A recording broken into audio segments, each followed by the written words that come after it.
नमस्कार बच्चों, नया चैप्टर शुरू करने जा रहे हैं हम। Chapter 5 data handling.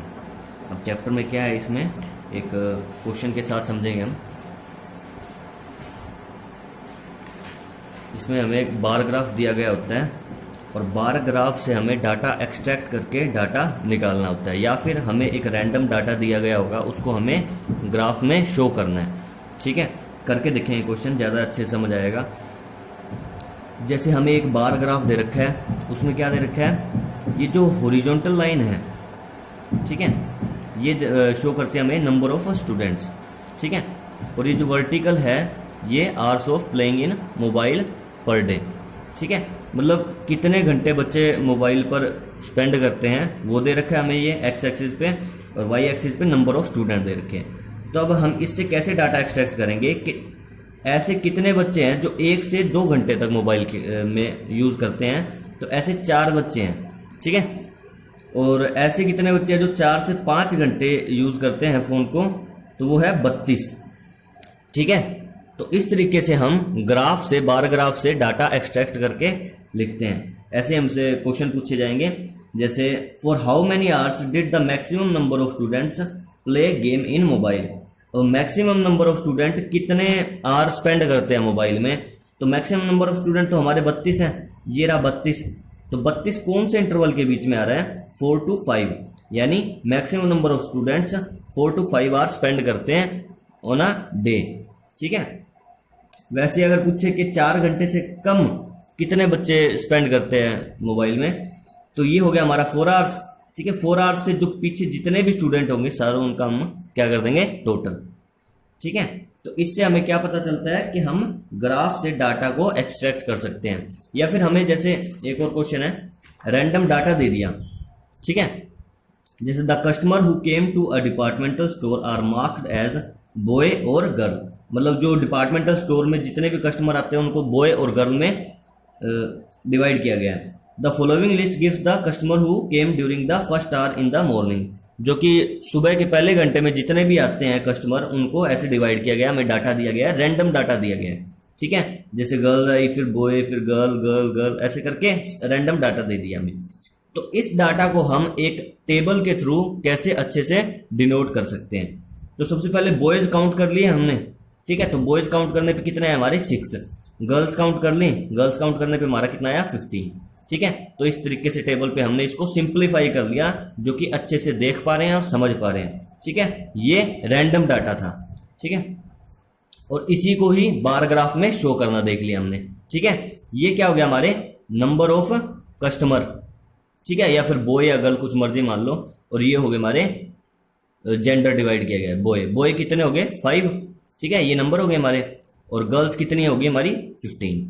ठीक है, इस तरीके से हमने ग्राफ में शो कर दिया। तो हमारा पूरा चैप्टर ये इसी से रिलेटेड है। ठीक है, बार ग्राफ पे शो करना है या फिर उससे डाटा एक्सट्रैक्ट करना है। तो यूनिट फर्स्ट करते हैं। Dash is usually collected in the context of a situation that we want to study. Data is usually collected, अभी डाटा कलेक्ट किया था ना हमने ग्राफ में से, तो क्या हुआ, data.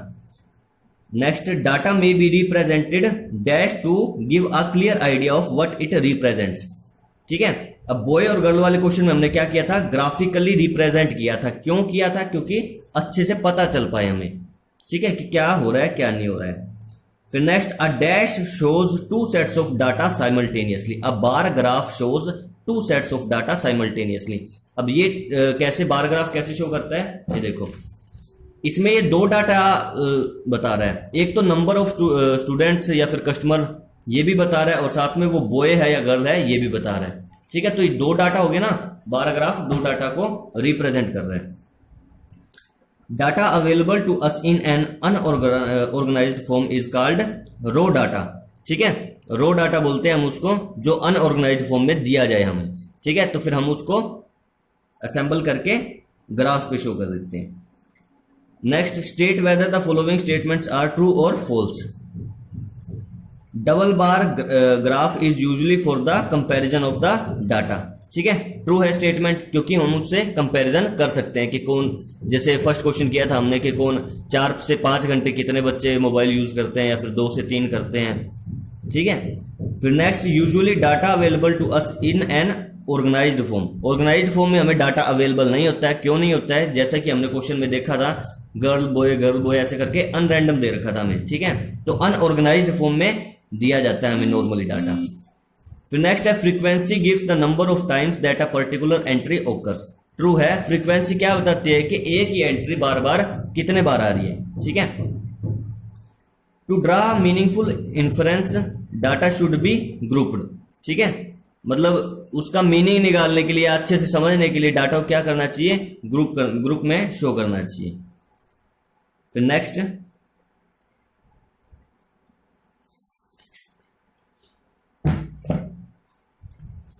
For which of these would you use a bar graph to show the data? A bar graph makes it easy to compare sets of data between group at a glance. The number of letter for different area in postman's bag, the height of competition in an athletic meet. Bar graph can also show big changes in data over time. ठीक है, तो हर एक का हमें reason देना है। तो reason क्या है? जैसे in case of the data given in alternatively A and D, A यानी bar graph makes to easy to compare set of data between group at glance, ठीक है। और डी ऑप्शन क्या दे रखा है? Bar graph can also show big changes in data over time, ठीक है। We will use bar graph because it presents categorised data with rectangular bar which heights और lengths proportion to the value. मतलब कहने का मतलब है कि जो डाटा होता है वो हमें बार ग्राफ में हम क्या कर सकते हैं, डाटा को कंपैरिजन कर सकते हैं और हाइट के साथ और एक इंटरवल के साथ शो कर सकते हैं, ठीक है। Next second question. Second question जैसे बताई है मैंने अभी, तो जो डिपार्टमेंटल स्टोर में फर्स्ट आवर की मॉर्निंग में आ रहे हैं जो सारे के सारे, उनको हमने क्या किया, ग्राफ में शो किया और टेबल पे रिप्रेजेंट किया, ठीक है। बॉयज कितने थे हमने काउंट किए, 1 2 3 4 5 6, ठीक है। तो टैली करके 6 कर दिया हमने। और गर्ल्स काउंट की तो कितनी आई हमारी 15, ठीक है। तो टैली मार्क्स करके 15 और उसको ग्राफ में शो कर दिया। सेकंड क्वेश्चन तक करेंगे आप, नेक्स्ट बाकी करेंगे नेक्स्ट लेक्चर में।